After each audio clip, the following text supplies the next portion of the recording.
రాత్రి అంతా పెద్ద పులి మనం ఉన్న ఈ ప్రాంతంలోనే తిష్ట వేసింది అన్నమాట. అంటే గతంలో ఇప్పుడు కూడా రాత్రి ప్రయాణించే పెద్ద పులి అంతా కూడా ఈసారి పూర్తిగా ఈ రాత్రి అంతా కూడా మనం ప్రస్తుతం ఉన్న ఈ తోటల సమీపంలోనే పెద్ద పులి అయితే మాత్రం తిష్ట వేసిన పరిస్థితి మాత్రం నెలకొంది. ఒకే ప్రాంతంలో ఉండడాన్ని జియో ట్యాగ్ కెమెరా ద్వారా కూడా అధికార యంత్రాంగం గుర్తించిన పరిస్థితి మాత్రం నెలకొంది. ఏదైతే ప్రస్తుతం ఎండ నేపథ్యం ఇదంతా కూడా దాదాపుగా చల్లని ప్రాంతం, చుట్టూ సర్వీస్ తోటలు, మనం చుట్టుపక్కల చూసుకున్నట్లయితే కొండ ప్రాంతం కాబట్టి రాత్రి అంతా కూడా ఈ సమీప ప్రాంతం అంటే ఈ కొండల్లోనే ఈ తోటల్లోనే పూర్తిగా పెద్ద పులి అయితే మాత్రం సేదతీరుతున్నట్లుగా మనకి అధికారుల ద్వారా మనకైతే మాత్రం సమాచారం ఉంటుంది. దట్టమైన అటవీ ప్రాంతం ఆవాసాల్లో కూడా మనకి పెద్ద పులికి సంబంధించి ఆవాసాల్లో ఉన్న ఆవులను కావచ్చు, ఇంకా దూడలను కావచ్చు, వాటిని ఆహారంగా తీసుకుంటుంది. ప్రస్తుతం కాకినాడ జిల్లాకు సంబంధించి శంకవరం సమీపాన శంకవరం ఇటు రౌతులపూడి సమీప ప్రాంతాల్లో అయితే మాత్రం పెద్ద పులి తిష్ట వేసినట్లుగా మనకి ఇప్పటివరకు సమాచారం. అయితే ఈ ఉదయం నుంచి కూడా అది ఒకే ప్రాంతంలో ఉండిపోయినట్లుగా జియో ట్యాగ్ కెమెరా ద్వారా అధికార యంత్రాంగం అయితే మాత్రం గుర్తించింది.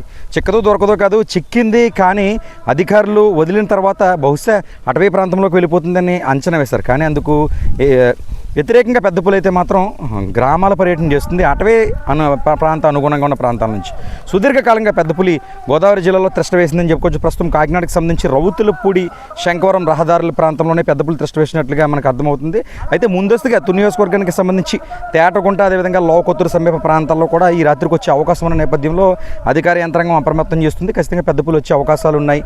కాబట్టి ఆవాసాలు అంటే ముఖ్యంగా మనం చూస్తున్నాము ఈ ఫారెస్ట్ ఏదైతే ఉందో అటవీ ప్రాంత ఒకసారి మనం చూసే ప్రయత్నం చేద్దాం. అటవీ ప్రాంత ఆవాసాలు మనకి పూర్తిగా ఒకవైపు కొండలు కనిపిస్తున్నాయి, మరోవైపుగా తోటలు కనిపిస్తున్నాయి. అదేవిధంగా సమీప ప్రాంతాల్లో ఆవులను కూడా కడుతూ ఉంటారు. ఎందుకంటే సమీప ప్రాంతాల్లోనే రైతులంతా కూడా జీవనం కొనసాగిస్తుంటారు కాబట్టి ఈ ఆవులను ఆవాసాలుగా కడుతుంటారని చెప్పుకోవచ్చు. ఇలాంటి తరుణంలోనే ఇలాంటి దాడులు చేసే అవకాశం ఉంది. కాబట్టి ఖచ్చితంగా ఆవాసాల్లో పెద్ద పులికి తిరుగుతున్న నేపథ్యంలో ఆవాసాల్లో జాగ్రత్తలు వహించాలంటూ కూడా అధికార యంత్రాంగం తెలియజేస్తున్న పరిస్థితి మాత్రం నెలకొంది. ఇలాంటి తరుణంలో ప్రస్తుతం రౌతులపూడికి సంబంధించి ప్రధానంగా చూసుకున్నట్లయితే రౌతులపూడికి సంబంధించి లోకొత్తూరు సమీప ప్రాంతాల్లోనే ఈ పెద్ద పులి ఇక్కడ ఉన్నట్లుగా తెలుస్తుంది. ఇప్పుడు మనం ఉన్న ప్రాంతం అంటే మనకి లోకల్ ఎయిటీన్ ఎక్స్క్లూజివ్గా ఈ విషయాన్ని అందజేయడం జరుగుతుంది. ప్రస్తుతం మనం ఉన్న ప్రాంతంలోనే రాత్రి ఈ సర్వీస్ తోటల్లోనే పెద్ద పులి ఉన్నట్లుగా అయితే మాత్రం అధికారులు భావించారు. అయితే ఉదయం లెగిసి కాస్త చల్లదనం ఉన్నదానికి మనకు కనిపిస్తున్న కొండ సమీప ప్రాంతంలో బహుశా ఏ చల్లదనంలోకి వెళ్ళి ఉండే అవకాశం ఉందని కూడా స్థానికులు కావచ్చు, ఇటు అటవీ శాఖ అధికారులు కావచ్చు అంచనాలు వేస్తున్న పరిస్థితి అయితే మాత్రం నెలకొని ఎంతో నిర్మానుష్యమైన ప్రాంతాలు అంటే ఈ ప్రాంతాలన్నీ కూడా పూర్తిగా నిర్మానుష్యంగా ఉంటాయని చెప్పుకోవచ్చు. పెట్ట మనిషి కూడా కనిపించరు. కాబట్టి కానీ ఈ గిరిపుత్తులు ఏముందంటే చెట్లకు సంబంధించిన కొమ్మలు కావచ్చు, ఇవి ఎండిపోయిన మొక్కలకు సంబంధించిన ఆకులు కావచ్చు, వీటిలన్నింటినీ కూడా ఈ మొక్కలుగా చేసుకుని వంటలు కూడా ఉపయోగించుకుంటారు. ఆ పండు ఇక ముఖ్యంగా గేదెలు కావచ్చు, మేకలు కావచ్చు, ఇటువంటి అంటే అటవీ ప్రాంతంలో వాటిని ముఖ్యంగా తినేందుకు ఆహారంగా అందించేందుకు కూడా మేకలను, గొర్రెలను, ఆవులను కూడా కొండ సమీపంలోకి ఉంటారు. అంటే ప్రస్తుతం పెద్ద పులి భయాందోళన అయితే మాత్రం ఉన్న నేపథ్యంలో ఖచ్చితంగా కొండ ప్రాంతాలకు ఎవరు వెళ్ళొద్దంటూ అధికారులు హెచ్చరికలు జారీ చేస్తున్నారు.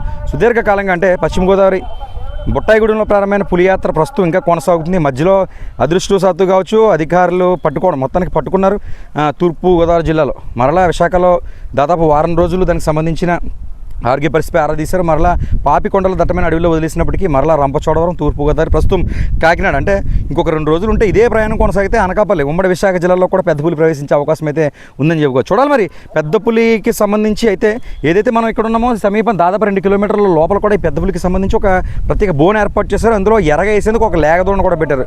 ఆ లేగదోణ తినేందుకు ఒకవేళ పెద్ద పులి వస్తే ఖచ్చితంగా బోన్లో చిక్కుకునే విధంగా ఎందుకు మరి ఇక్కడికి మళ్ళీ వస్తుందా అంటే ఖచ్చితంగా ఈ ప్రాంతాన్ని దాటేసింది ఇప్పటి వరకు లోపలికి ఇంకో మరో 2 కిలోమీటర్ల లోపలికి వెళ్ళిందని అంచనా అయితే అధికారులు వేస్తున్నారు. మరి రాత్రికి ఎలా ఉంటుంది ప్రయాణం, తదుపరి తుని వైపు వెళ్తుందా లేక వెనక్కి ప్రతిపాడు వస్తుందా అన్నది అయితే చూడాలి. ఏదేమైనా ఈ 2 నియోజకవర్గాలు సమీప తుని కావచ్చు, ప్రతిపాడు కావచ్చు, మండల శంకవరం కావచ్చు, మనకు సమీపాన్ని అన్నవరం వీర వెంకట సత్యనారాయణ స్వామి దివ్యక్షేత్రం కూడా దాదాపు ఒక 15 నుంచి 20 కిలోమీటర్ల దగ్గరలోనే అన్నవరం కూడా ఉంది. ఏది ఏమైనా పెద్ద పులి తిరుగుతున్న నేపథ్యంలో ఖచ్చితంగా ప్రజలు కావచ్చు, ముఖ్యంగా చీకటి పడిన తర్వాత ప్రజలు, అదేవిధంగా ఈ గేదెలను కాసుకునేవారు కావచ్చు, వీళ్ళంతా కూడా అప్రమత్తంగా ఉండాలి. చీకటి పడిన తర్వాత బయటికి రాకుండా అంటే 8, 9 ఆ సమయంలో ఒక్కొక్కరిగా లైట్లు వేసుకుని గ్రామీణ ప్రాంతాల్లో తిరుగుతుంటారు. అలా చేయకూడదు. ప్రస్తుతం పెద్ద పులి ఇక్కడ ఉన్న నేపథ్యంలో ఇవి ఖచ్చితంగా పాటించాలంటూ కూడా అటవీ శాఖ అధికారులు చెబుతున్నారు. ప్రస్తుతం కాకినాడని కుదిపేస్తుంది పెద్ద పులికి సంబంధించి రాత్రి ఇక్కడే ఉంది. ఇదే పెద్ద పులి అప్డేట్.